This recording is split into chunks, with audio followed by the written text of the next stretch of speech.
অন্যান্য ঈদ আর এবারের ঈদ কোনটা মিস করছো? আগেরটা মিস করছো নাকি এটাই ঠিক আছে? এটাই ভালো না? মানে প্রতি ঈদে মুভি রিলিজ হোক, প্রতি ঈদে এমনই যাক। হ্যাঁ। That's good. সালামি পাও নাকি দাও? এখন তো দিতে হয়, আগে অনেক সালামি পেতাম। ওগুলা ছিল ইনভেস্টমেন্ট, এখন হচ্ছে এখন হচ্ছে এক্সপেন্ডিচার। কারা কারা নেয় তোমার সালামি? আমার বোনরা সবাই আমার থেকে ছোট যারা? ছোট যারা, আর আমার কলিগরা যারা আমার থেকে ছোট, বা আমার ফ্রেন্ডস যারা শয়তানি করে আমার কাছ থেকে ঈদের সালামি নিতে চায়। দিবি না কেন বল? দিবি না কেন, দিবি তো সিনেমা আসছে দে সালামি, এরকম। তুমি ওদের কাছ থেকে কখনো এরকম চিন্তাই করো না? অবশ্যই, সালামির মজাটাই তো এটা। ভাইস আমার ভার্সা। হ্যাঁ, আপনার কাছ থেকেও নিব কিন্তু। হ্যাঁ, অসুবিধা না, আমার নাম ইমতু দিব কিন্তু। আচ্ছা। আর তোমার সঙ্গে এবারের ঈদে সিনেমা হলে ভিজিট করতে করতে তোমার সিনেমা ছাড়া অন্য সিনেমার কারোর সাথে দেখা হয়েছে? হ্যাঁ, সবার সাথেই তো দেখা হচ্ছে। তার পাশাপাশি মাল্টিপ্লেক্স গুলোতে তো মাল্টি একসাথে সবাই হবে। একসাথে দেখা হয়ে যায়। এটা একটা মজা না? হ্যাঁ হ্যাঁ, মানে মজা। ধরো আমরা যারা কর্মজীবী, মানে ইন্ডাস্ট্রিতে কর্মজীবী, হ্যাঁ কাজের পারপাস ছাড়া আমাদের দেখা হওয়াটা খুব কঠিন। তো সেই ক্ষেত্রে এটা তো তোমার জন্য মানে ব্লেসিং যে হল ভিজিটে যাচ্ছ, কোথাও নিশু ভাইয়ের সাথে দেখা হচ্ছে, হ্যাঁ, পূজা চেরির সাথে দেখা হচ্ছে। সাবিলার সাথে দেখা হচ্ছে, রাজের সাথে দেখা হচ্ছে, হ্যাঁ, বাঁধন আপুর সাথে দেখা আর হচ্ছে। রাজ তো হ্যাঁ, তোমার আগের ফ্রেন্ড, যেহেতু রাজ তো আমার ছোটবেলার ফ্রেন্ড। ছোটবেলার ফ্রেন্ড। রিদন রনি ভাইয়ের সাথে কাজ করার অভিজ্ঞতা তোমার প্রথম মুভি আমি যদি ভুল না করি। আইসক্রিম আইসক্রিম, হ্যাঁ, হ্যাঁ। আইসক্রিম। আইসক্রিম কেমন পছন্দ করো? আমি আইসক্রিম খাই না। এটা অড কোশ্চেন, এটা আমারও কোশ্চেন ছিল না লিস্টে। Let's talk about pressure cooker. Raihan Rafi কখন তোমাকে বললো যে তোমাকে নিয়ে এরকম একটা মুভি বানাতে চায় যেটার হ্যাঁ। নাম প্রেসার কুকার? আচ্ছা, সো বেসিক্যালি রাফির সাথে আমার এক ধরনের ফ্রেন্ডশিপ, মানে কাজ, আমরা আগেও দুইটা কাজ করেছিলাম, যেটা ওটিটির জন্য ছিল। তো সিনেমার প্ল্যান হচ্ছিল কিন্তু মানে হয়ে উঠছিল না। তো রাফি আমাকে একটা গল্প শোনায়, আন্ধার আন্ধার করতে গিয়ে তখন হচ্ছে যে রাফি আমাকে বললো তাহলে আরেকটা সিনেমা করি চলো, কারণ ও যার কারোর সাথে যদি সিঙ্ক হয় ও ব্যাক টু ব্যাক আবার মানে রিপিট করে ওর কাস্ট।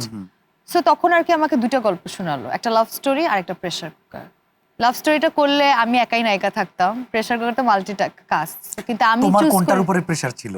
প্রেসার কুকারের উপরেই প্রেসার না, ছিল? I choose pressure cooker. আমি তো এটাই বললাম, হ্যাঁ, তোমার প্রেসার প্রেসার ছিল। কুকারের উপর নজর ছিল। কেন? কারণ ইটস এ ব্রিলিয়ান্ট আইডিয়া, এবং আমার একটা ইয়া ছিল যে আমি অনেক আগে আমাকে এরকম আমাদের কলিগ একজন বলেছে যে তখন আমার সিনেমা মাত্র বের হলো হাওয়া, ব্যাপক বিজনেস। তো আমাকে বললো যে দেখো, মেয়েদের সিনেমা বিজনেস করে না। তখন না আমার মাথাটা অনেক হিট করছে আমাকে। তখন থেকে আমি চাচ্ছিলাম যে আমি এমন কাজ করি যেখানে ফিমেল, মানে শুধুমাত্র ওই যে থাকে না যে নায়িকা শুধু প্রেম করা বা অবহেলিত বা আবেদন, এগুলোর বাইরেও মানে এমন একটা গল্প বা আইডিয়া নিয়ে ফিমেল পয়েন্ট অফ ভিউ কাজ করা উচিত যেটা বিজনেস হবে, নট আর্ট। আর্ট অনেক হয়েছে, সো একটা বিজনেস Art করা থাকবেই, থাকবে, বাট ব্যবসাটা হওয়া ব্যবসাটা চাই। গুরুত্বপূর্ণ, কারণ আপনি ব্যবসা করে পরবর্তী ইনভেস্টমেন্ট পাবেন আপনি।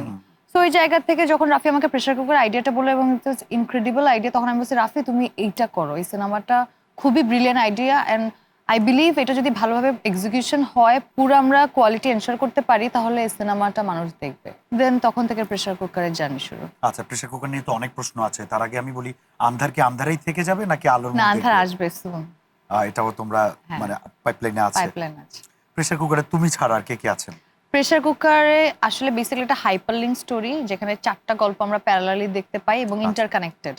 সো আমার ডেভেলপমেন্ট গুলো একসাথেই হয়, হ্যাঁ, প্যারালালি হয় ডেভেলপমেন্ট গুলো, 4টা ক্যারেক্টার। 4টা ক্যারেক্টার, এবং ওইখানে বাট মোস্টলি এখানে ফিমেলরা ডমিনেট করে। এখানে 4টা গল্পে যেমন একটাতে বুবলি আছে, আর দুইটাতে নতুন দুইটা মেয়েকে এবার রাফি লঞ্চ করলো, একটা হচ্ছে মারিয়া শান্ত আর একটা হচ্ছে স্নিগ্ধা চৌধুরী।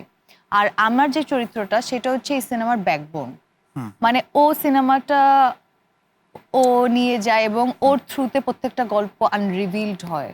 আচ্ছা আচ্ছা, আমার যে ক্যারেক্টারটা, আমি যদি এক ক্যাটাগরিতে ফেলি, মানে জনরাই ফেলি, তাহলে এটা কোন ধরনের মুভি বলবা? এটা তো হাইপারলিঙ্ক একটা জনরা, এবং এটার মধ্যে ইটস আ কি বলবো, এটা কি, এটা অনেক কিছু, এটা লেয়ার, এটা হচ্ছে ড্রামা আছে এখানে, suspense, suspense, brutality, love, but love, loss. মানে সবকিছু। মানে এটা হচ্ছে এমন একটা সিনেমা যেটা খুবই রিয়েল অ্যাপ্রোচ, এবং যে কোনো ক্লাস, যে কোনো প্রফেশনের মানুষ এই সিনেমাটা দেখলে সে তার নিজের চরিত্রের কোনো না কোনো ক্যারেক্টারের খুঁজে সাথে পাবে। রিলেট পাবে। হ্যাঁ।